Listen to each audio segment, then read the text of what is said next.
Hello, friends. This is Dave Hurwitz, executive editor at ClassicsToday.com, here with the preview of my Classics Today Insider video, the 10 best recordings of Leonard Bernstein. And if you are not a Classics Today Insider, you can sign up at the link which is posted below this very video. And I thank you so much if you are an insider, and I really urge that you consider it because it's keeping us going. It's keeping me going and ClassicsToday.com going so we can bring you more videos and more reviews and more of that stuff. And it's a fabulous deal. And I've really been enjoying doing this series of insider exclusive videos. And these previews, like I've said before, are independent chats and videos too. Just watch them, and if you're not an insider, just watch and enjoy for what it is. But if you want to see the 10 best, if you want to see our picks, you've got to go to the ClassicsToday.com website and take a look. It'll be there, right there, front and center, at the same time that you see this video. So Leonard Bernstein, oh my, what a complicated subject, because Leonard Bernstein, whether you like him or don't like him, I think we can safely say did more to promote classical music for more people than probably anyone in the entire 20th century. I really believe that when you consider his educational work, his master classes, his videos, his books, his TV shows, and then, of course, his actual conducting, which is how I knew him. I actually, considering that I was sort of starting my career as a critic just a few years before Bernstein died, the last 5 years of his life, basically. And I never met him. And I never watched the young people's concerts, actually. I didn't see them. And when I did see them, it was on DVD much later, and I actually thought they were kind of creepy. I mean, they were fabulous for what Bernstein said, for what they said about music. But it was obvious that the audience was not the kids. It was the parents, even though the TV cameras focused on the little kiddies looking there, sitting there in their chairs at Avery Fisher Hall, wearing ties and looking very uncomfortable. It was the parents who were having a good time. And I discovered that myself, because I used to play at the 92nd Street Y here in Manhattan. And every year we did Peter and the Wolf for the kiddies. We had a children's concert and we do things like that. And it was the parents who always had the good time. It really was. Of course, I got to be the hunters, and the kids loved me best because I was the timpanist. And I got to make all the noise, And so when they got to come up and play with the instruments and look at them, they all wanted to chat with me. So I felt very good about that. But the truth of the matter is, everybody likes to have a personable explanation of what's going on. And Bernstein's talks were both personable and educational and really, really smart. I mean, the guy was a genius. And it really helps if you're doing that kind of work. It's fantastic, the kind of work he did, the kind of educational work he did. But I really think that for me anyway, Bernstein was a way into so many different composers because the man just loved music. I mean, he really loved, all conductors love music. I know that it's a cliche, but I mean, he always was open. He was open to new things, to exploring repertoire. And because he was a genius and because he was a fabulous conductor, he usually did it exceptionally well. And that's really, really important.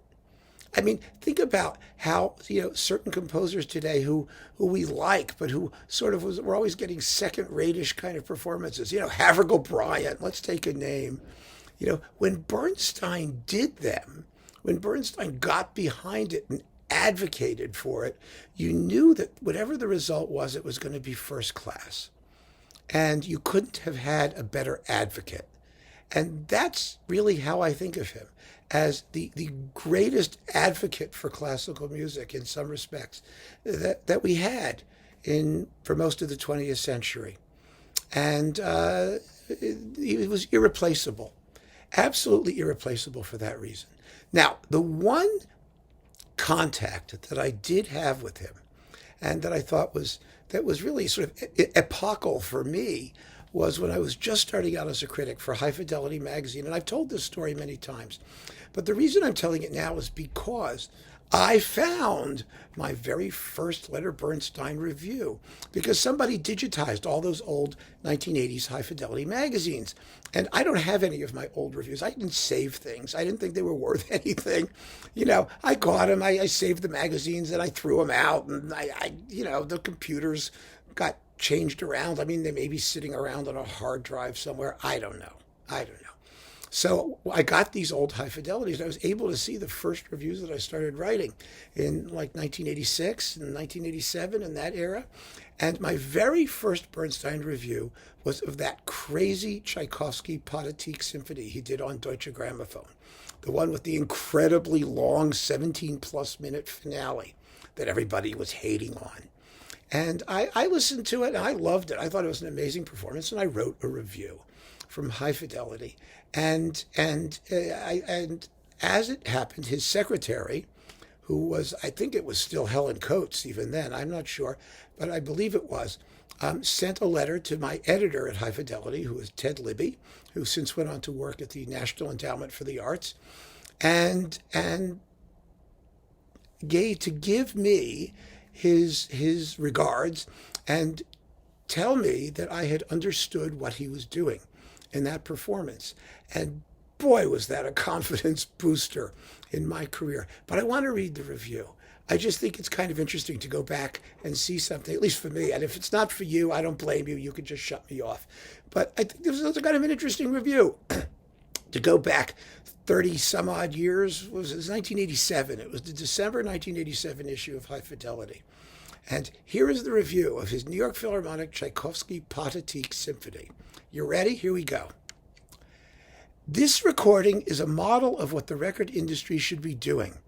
Leonard Bernstein's Pathetique with the New York Philharmonic offers a mature, considered interpretation recorded only after it had been honed to perfection on tour. In fact, it's already controversial. One concert rendition prompted Los Angeles critic Martin Bernheimer to an outpouring of such vituperative excess that Bernstein actually felt obliged to respond in kind. Now we have the object of their heated exchange on record, tape, and CD. Gosh, remember records and tapes? Boy. But the performance itself provides much more than a subject for musical controversy. Bernstein has clearly taken Mahler's dictum, tradition is slovenliness, to heart. He has completely rethought his approach to the Pathetique with new and surprising results.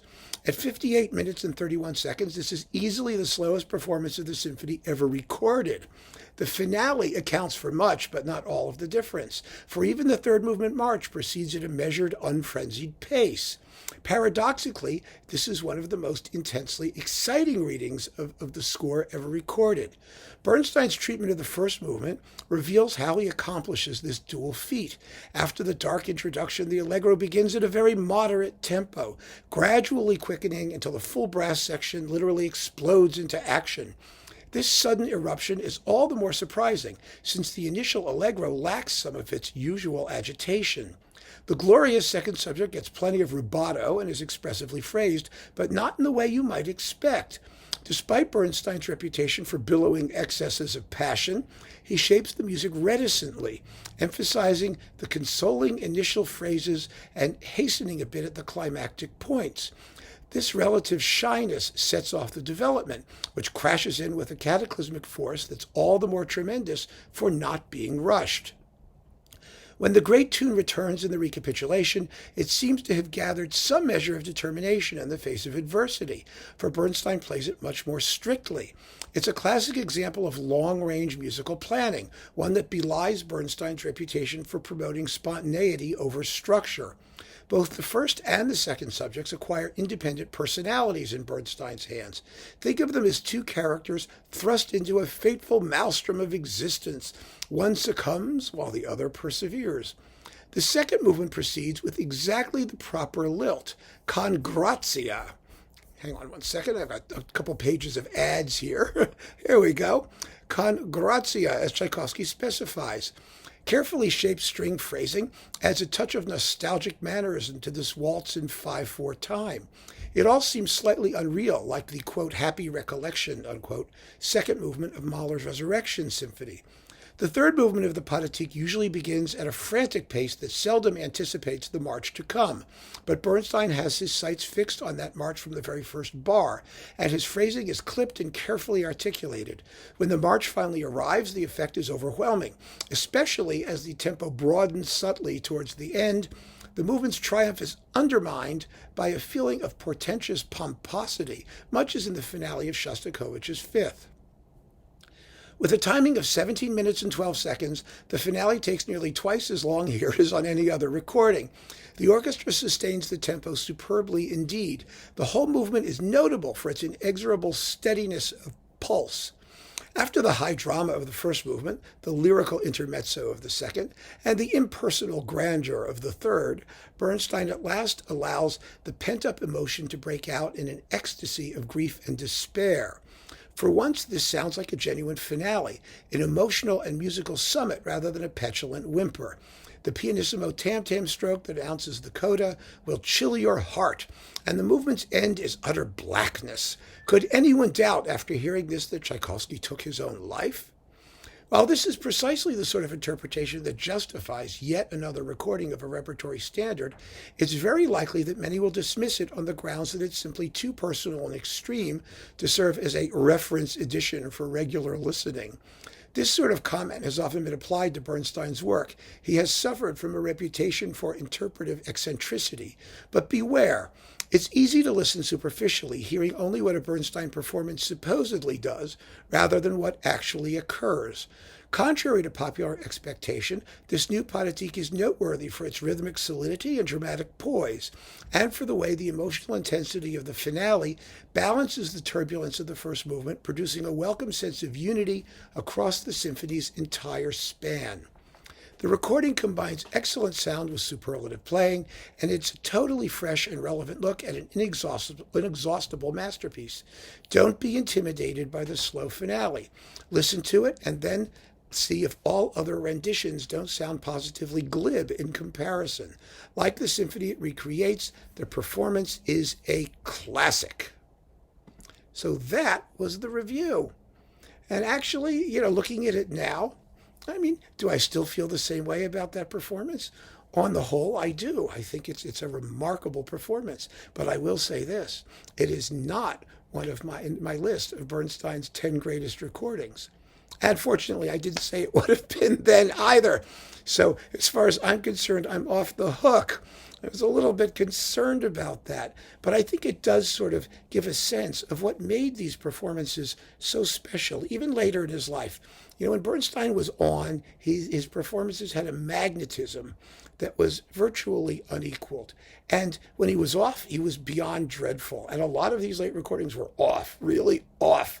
There was the Dvorak New World Symphony remake with the Israel Philharmonic that also had a 15 or 18 or 16 minute largo. And it was atrocious and badly recorded. There was that terrible Debussy recording with the Santa Cecilia Orchestra. There was that weird La Boheme with the not very good cast. He was very self-indulgent. Let's not kid ourselves. In some respects, in certain respects, in the sense that I think he believed very strongly in whatever he was doing, whenever he was doing it. And whether it worked or not, well, that's a different question, isn't it? But his conviction when it was on was pretty much non-pari. There wasn't anybody who could touch him. And I think that in the 10 best recordings that you can go see, if you're a ClassicsToday.com insider at ClassicsToday.com, you will see that those are performances where he was absolutely at the very, very top of his game. And it's going to be very, very exciting for me to discuss them with you. So thank you very, very much for joining me on this trip down memory lane, at least for me. A little bit of self-indulgence on my part, granted, but I hope you found it interesting.